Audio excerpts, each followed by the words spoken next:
This is Kathy Chase. These people are hypocrites. Obviously, they say they plan the situation with my kids and I, the shipping phrase, women and children first, and then the wall thing, they say they plan this. How can you say you plan something at war crimes against women and children in the same breath and try to get other civilians to run around trying to kill me and my children?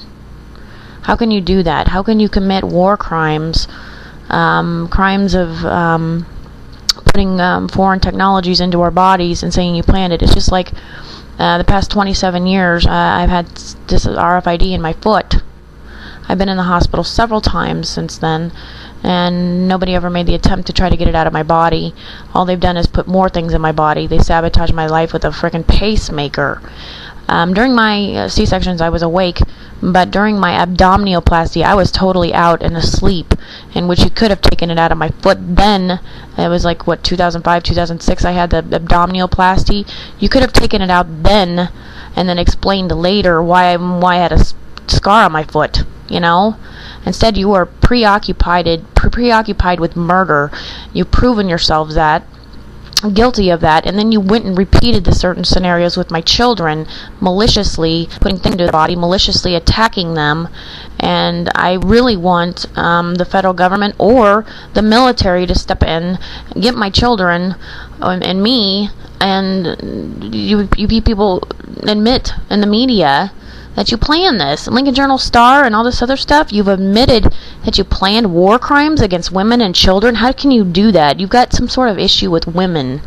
And the whole thing with Barb Dilley living on Beckner, and people named Barb in relation. Barb Dilley's husband, from what I know, died of an aneurysm while he was on a ladder. He fell off a ladder and he had an aneurysm and died falling off a ladder. He used to live on Beckner. And my father had a short marriage with Barbara Dilley in the past 10 years. As I said, people named Barb locally, and then Barbara Bush, I suppose there's connection. Somebody's got a problem with women and children. Somebody's got a serious problem.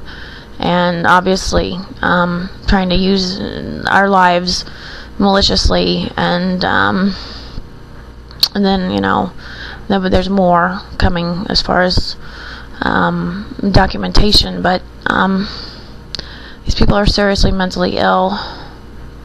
I don't really know what else to say other than they're very sick people, and